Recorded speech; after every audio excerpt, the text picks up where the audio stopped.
kanti Zola chinoita Kuma Sparks Dolo Zim Reality IJT Fugama uti Mwari ndipei Makati muri Zimbabwe. Welcome to Zim Reality ITV pachivhitivhiti chiri health chivhitivhiti chisina maside effects. Chivhitivhiti chamunoona nyaya dzakasiyana siyana chatinodiscussa chatinoita ngwafiridzo netsvakiridzo yenyaya dzakasiyana siyana dzosangana nevabi edu mukati meupenyu. Muzuva ranhasi ndasangana mukoma wandinawo panapa. Mukoma wandinawo vanga vaine shavi ravainaro rinova shavi rekuvhima, vanga vaine mudzima wainawo. Sada kutinzwawo zvavaisangana nazvo muupenyu hwavo uyezve nemabatsirwo avari kuitwa kana mabatsirwo avakaitwawo. Saka guys, you know, DJ Sparks vanowanza kutaura asi nda kuti nditry kuti ndichinge ndisataure because kana ndichinge ndakakomberedzwa naapostle apostle vanoida kupa mic uyezve kachinge ndine magesi andinawo ndo magesi anoida kupa mic. Saka mukoma ndichakukokotedza muchirongwa microphone yedu dzaita shoma asi neiyo iyi tichakwanisa kuti taure zvekuti mafans edu anzwisisewo nezvataisangana nazvo muupenyu uyezve nemabatsirwo atakaitwawo.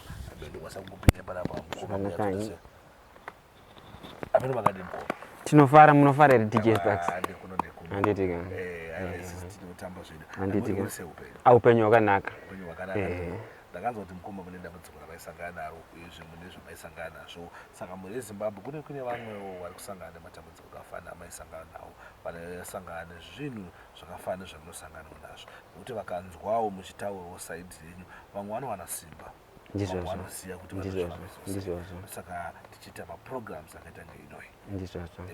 Mona tichinetsa kudayo kuda kuti vamwe vazive zvibatsiro vamwe vanhu. Saka mukoma mungade kudza maybe muri Zimbabwe zita renyu nezvamaisanganawo nazvo. Alright, ini ndinoitwawo Ekeni.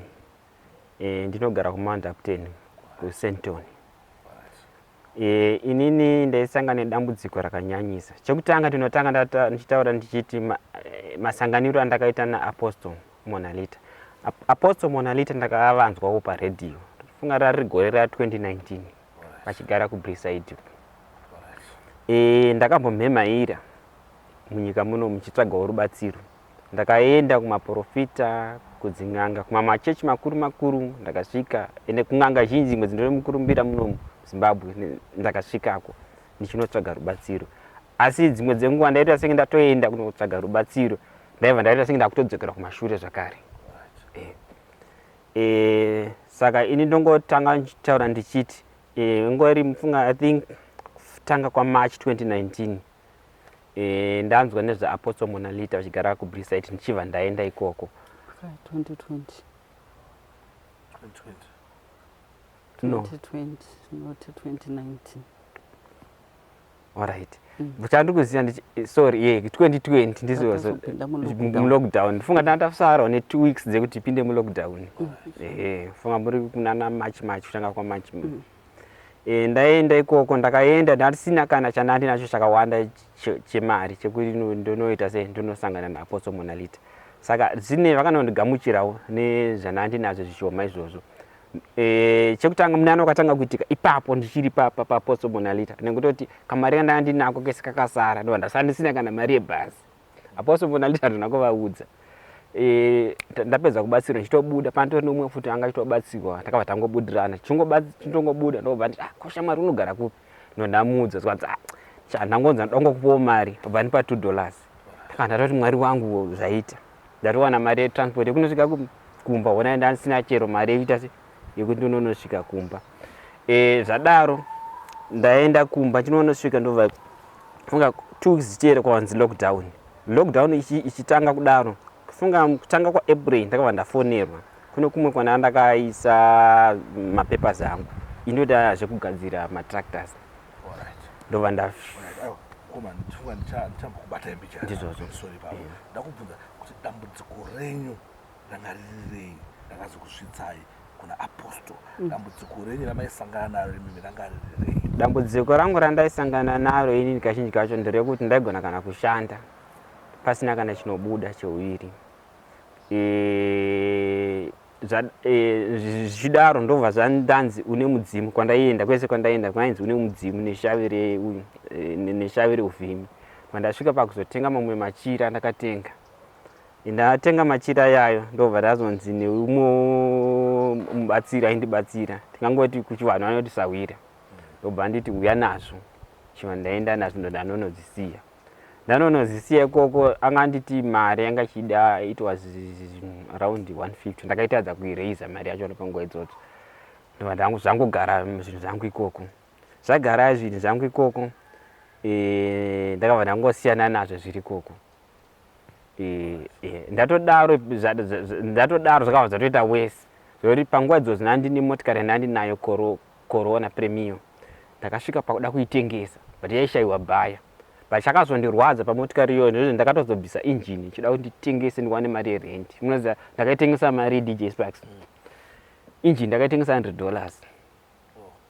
Ndada kuti ndigedza ndingoreza ndingwana mari yerent because zvinhu zvakatondisunga.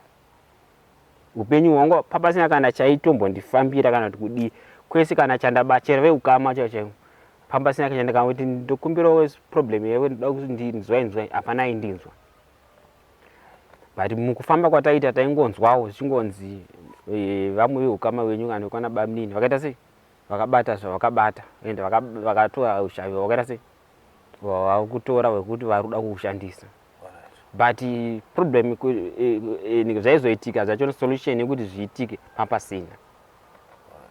Zvaingoramba zvakatongosunga. Chero mumba dzimongo nemukadzi ka angangori mafight. Munongozivawo dzimongo kana zvinhu zvakaneta kudai mumba ka mafights aperi.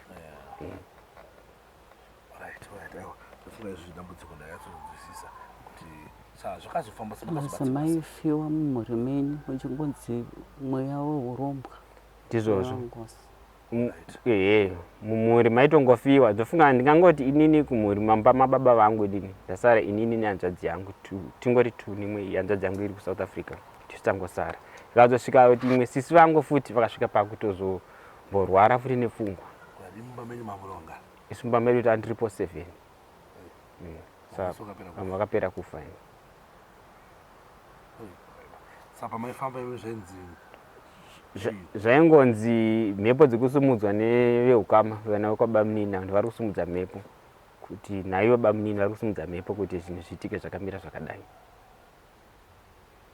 Uyezve imwe zvimwe ndaitomboti chero makereke chero mandaienda ndaingonongoudzwa zvinhu zvangofanana neizvozvo but zvasingakwanisike kuita se pasina kana chinogadzirika. Uyezve kune kumwe mazuva ekudhara ndaiva ndiri munhu aimborota ndaiwanza kurota zvinhu zvinoitika. Zvakabva zvasvika pakupera ndaenda kune imwe kereke. Ndasvika pane imwe kereke ndikasvika ndakazoudzawo kutoti munhu waMwari ndarotawo pamba penyu pakadai but pane nyoka dziripo dzakadai. Ndokubva nditi munhu waMwari usaudze vanhu iwe uya kuchechi. Pandakangomuudza izvozvo zvinangudzwa zvazvita wese futi. Ati kona chandambozviitira Mwari ndambozviitirei. Makanoprofita munhu pachechi pake. Saka makazobatsirwa sei? Ndaenda kwaApostle Monalita muna 2020 muna March. Ndo pandakasvika ndakabva ndanopiwa muna Mwato ndakapuwa. Takabreka maaltars. Nekubreka maaltars ese anga akabatwa yekunzi zvinhu zvangu zvisafambe. Asi ndabva ikoko kwaApostle Monalita sekutanga kutaura kwandamboita paipa kutoti ndakanga ndatosara sina chero mari bhasi yekuti ndidzokere kumba ndakapiwa mari. Chinonosvika lockdown ichibva yangotanga vanhu vakutomiswa futi mabasa malockdown kapai vakunzi vanhu vetai mashoma. Ndopandakatozofonera nzuya kubasa. Muriona kuti utori mumwe munana mukuru mwakatoitika pari kumiswa vanhu anditi kunzi sezvo hapasi kudiwa vanhu vakawanda iwo ndo pari kunzi uya pabasa ipapo.